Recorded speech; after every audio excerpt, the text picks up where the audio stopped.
Hi குட்டீஸ். Alice இன் wonderland போலாமா? இப்போ எபிசோட் 9ல இருக்கோம். அந்த சிரிக்கும் பூனைய பார்க்க போறா ஆலிஸ். என்ன நடக்குது? ஆலிஸ் கத்தினாள். நீங்கள் என்ன செய்கிறீர்கள் தெரிகிறதா? நெருப்பு ஒவ்வொன்றாக பற்றி கொண்டு வந்தது. பாத்திரங்கள் சரிந்தன. சீமாட்டி உற்சாகமற்று சொன்னாள், ஒவ்வொருவரும் அவரவர் வேலையை பார்த்து கொண்டிருந்தால் போதும், இந்த உலகம் ஒழுங்காக சுற்றி வரும். அதனால் என்ன லாபம் என கோபமாக தன் அறிவை புகுத்தி கத்தினாள் ஆலிஸ். அத்தோடு இரவும் பகலும் தொடர்ந்து வேலை செய்கிறீர்கள். இந்த பூமி சுழல 24 மணி நேரம் ஆகிறது. அதன் வட்டம். ஆரத்தை பற்றி பேசுகிறாயா? இவள் தலையை வெட்டி எறியுங்கள். ஆலிஸ் உடனே அந்த சமையல்காரனை கண்டாள். அவன் எழுந்து வருவானா என்று பார்த்தாள். சூப்பிலே முழு கவனம் செலுத்தி கொண்டிருந்தான். அதனால் ஆலிஸ் சொன்னாள், 24 மணி நேரம் அல்லது 12? அதாவது நான் என்னை பற்றி கவலைப்படாதே. நான் ஒருபோதும் எண்ணிக்கைகளை பற்றி கவலைப்படுவதில்லை என்றவாறே குழந்தைக்கு சோறு ஊட்ட துவங்கினான்.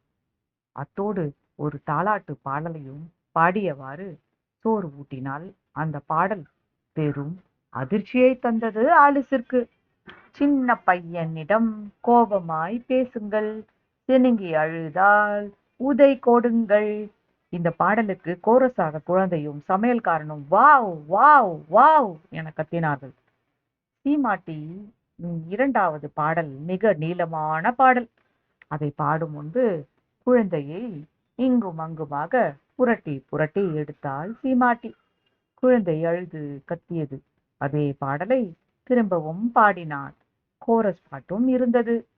பாடிய பின்பு ஆலிஸை பார்த்து சொன்னாள், நீ வேண்டுமானாலும் கொஞ்ச நேரம் குழந்தையை கொஞ்சேன். ஆலிஸ் பதில் சொல்லவில்லை. சீமாட்டியே சொன்னாள், நான் அரசியுடன் மரப்பந்தாட்டம் ஆட போக வேண்டும். இப்படி சொல்லியபடியே வேகமாக அறைக்குள் சென்று மறைந்தாள். ஆலிஸ் கையில் குழந்தை வந்து விழுந்தது. சின்ன குழந்தையை எப்படி தூக்குவது என்றே ஆலிஸுக்கு தெரியவில்லை. நட்சத்திர மீன் போல அது கையையும் காலையும் உதைத்தது. பிறகு ஒரு நீராவி இயந்திரம் போல பெருமூச்சு விட்டது. சில நிமிடங்களில் அவளுக்கு வெறுத்து போனது. இருந்தும் குழந்தையை கையை காலை ஆட்ட விடாமல் சரியானபடி பிடித்து கொண்டாள். இந்த குழந்தையை என்னோடு கொண்டு போகாவிட்டால் அவர்கள் இதை ஓரிரு நாளில் நிச்சயம் கொன்று போட்டு விடுவார்கள். ஒரு கொலை நடப்பதற்கு நானும் உடந்தையாக இருக்க வேண்டுமா என்று நினைத்தாள். இந்த முறை அது தன் பெருமூச்சை குறைத்து கொண்டது. தன் தன்மையை முழுமையாக வெளிப்படுத்த முடியவில்லை போலும் என முடிவு செய்தாள். சினுங்கியபடியே இருந்த குழந்தையின் முகத்தினை கண்டாள் ஆலிஸ். ஒரு சின்னதாகவும் குள்ள மூக்கு கொண்டதாகவும் இருந்தது. கண்களும் உள்ளே போயிருந்தன. அது அழுகிறதா என பார்த்தாள். கண்ணீர் இல்லை. குனிந்து பார்த்துவிட்டு சொன்னாள், நீ ஒரு பன்றியாக மாறிவிட்டால் நான் எதுவும் செய்ய இயலாதே கண்ணே. அதை பார்த்தபடியே சொன்னாள், நான் உன்னை வைத்துக் கொள்ள முடியாது, தெரிந்து கொள். குழந்தை பேசாமல் இருந்தது. அவளாகவே நினைத்து கொண்டாள், இதை வைத்து கொண்டு என்ன செய்வது? இதை வீட்டிற்கு கொண்டு போகவா முடியும்? அந்த குழந்தையின் முகத்தை பார்க்கும்போது அது பன்றியின் முகம் போலவே தெரிந்தது அவளுக்கு. அதை எவ்வளவு நேரத்திற்குத்தான் தூக்கி வைத்துக் கொண்டிருப்பது என எரிச்சலாக வந்தது. அதை மரக்கட்டைகளுக்கு நடுவில் தூக்கி உட்கார வைத்து விட்டாள். இந்த குழந்தை வளர்ந்தால் பன்றி உருவில் தான் இருக்கும். இப்படி இது தன் உருவத்தை மாற்றிக்கொள்ளுமோ தெரியவில்லை என்றபடியே மரங்களுக்கிடையில் அவள் நடந்து போகும்போதே பூனை ஒன்று மரத்தின் மேல் உட்கார்ந்திருப்பதை கண்டாள். ஆலிஸை பார்த்ததும் அது வாயை அசைத்து சுழித்தது. நல்ல சுபாவமான பூனை போலிருந்தது. அதற்கு விரலில் நீண்ட நகங்கள், நிறைய பற்கள். ஓ, செஷாயர் பூனையே என்றாள் ஆலிஸ். அதன் நிஜ பெயர் என்ன என்று தெரியவில்லை. இருந்தாலும் பூனையை வேறு எப்படி கூப்பிட முடியும்? அவள் தொடர்ந்து கேட்டாள். இங்கிருந்து வெளியே போவதற்கு என்ன வழி இருக்கிறது சொல்லேன். நீ எங்கே போக விரும்புகிறாய் என்பதைப் பொறுத்தது அது. அதைப் பற்றி எனக்கு அதிக அக்கறை இல்லை.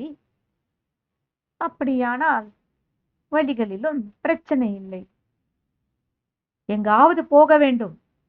கொஞ்சம் நடந்தால் போய்விடலாம். இது என்ன பதில் என ஆலிஸிற்கு பிடிக்கவில்லை. அவள் தொடர்ந்து கேட்டாள். அங்கே என்ன மாதிரி ஜனங்கள் வசிக்கிறார்கள்? இந்த பக்கம் ஒரு தொப்பிச் செல்வன், அந்த பக்கம் ஒரு வெள்ளை முயல் இருக்கிறது. உனக்கு பிடித்த வழியை தேர்ந்தெடுத்து போகலாம். எனக்கு அது போன்ற பைத்தியக்கார ஜனங்களிடம் போக பிடிக்கவில்லை. அப்படி சொல்ல முடியாது. நீ இங்கே எல்லோரும் பைத்தியங்களே. நீ பைத்தியம், நான் பைத்தியம். நான் பைத்தியம் என உனக்கு எப்படி தெரியும் என கேட்டாள் ஆலிஸ். கட்டாயம் இருக்கத்தான் செய்யும். நீ இங்கே வந்திருப்பதிலேயே அது உறுதியாகிறதே. இதை அவளால் ஒத்துக்கொள்ள முடியவில்லை. திரும்பவும் கேட்டாள். நீ பைத்தியம் என உனக்கு எப்படி தெரிந்தது? சரி,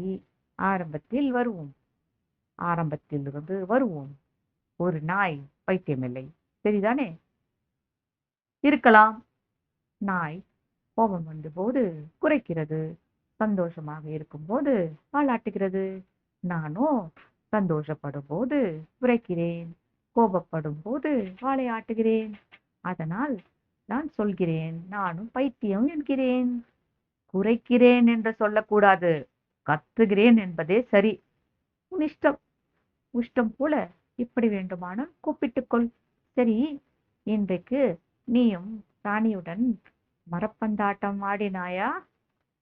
எனக்கு விருப்பம்தான். ஆனாலும் என்னை ராணி அழைக்கவில்லையே. நீ என்னை அந்த பக்கம் திரும்பி பாரேன் என்றபடி நிமிடத்தில் மறைந்தது பூனை. அது அவளுக்கு ஆச்சரியத்தை தரவில்லை. இதே போல எத்தனை சம்பவங்களை வினோதங்களை கண்டவள் அவள். அவள் பார்த்து கொண்டிருக்கும் போதே எதிர்கிளையில் மீண்டும் தோன்றியது பூனை. அது சரி, அந்த குழந்தைக்கு என்ன ஆனது? போதே கேட்க நினைத்தேன், மறந்து போய்விட்டது. அது பன்றியாகிவிட்டது என சாதாரணமாக சொன்னாள் ஆலிஸ். பூனை உடனே சொன்னது. இப்படியாகிவிடும் என்று நானே நினைத்தேன். இதை சொல்லியபடியே திரும்பவும் மறைந்தது. ஆலிஸ் காத்து கொண்டிருந்தாள், அது திரும்ப வருமா என பார்ப்பதற்கு. பூனை வரவில்லை. சில நிமிடங்களுக்கு பிறகு முயல் ஒன்று வேகமாக வந்தது. அதை பார்த்தபடி இருந்தபோது மீண்டும் கிளையில் பூனை தோன்றியது. நீ பன்றி என்று தானே சொன்னாய்? இல்லை, அத்திப்பழமாக மாறிவிட்டதா? பன்றியாகத்தான் மாறிவிட்டது. இதை எப்படி உடனடியாக மறைவது என்பது எனக்கு பிடிக்கவில்லை. மெதுவாக மறையலாமே. சரி என்றபடியே பூனை மெதுவாக மறைந்தது. மெல்ல வால் மறைந்தது, அதன் சிரிப்பும் மறைந்தது. பூனை மறைந்தது. பின்பு சிரிப்பு மட்டும் நெடுநேரம் இருந்து மறைந்ததாக தெரிந்தது. சிரிக்காத பூனைகளைத்தான் அதிகம் பார்த்திருக்கிறேன். இதுபோல சிரிப்பு மட்டும் இருந்து பூனை மறைந்து போய்விடுவதை இப்போதுதான் பார்க்கிறேன் என் வாழ்வில் முதன்முறையாக என்றாள் ஆலிஸ்.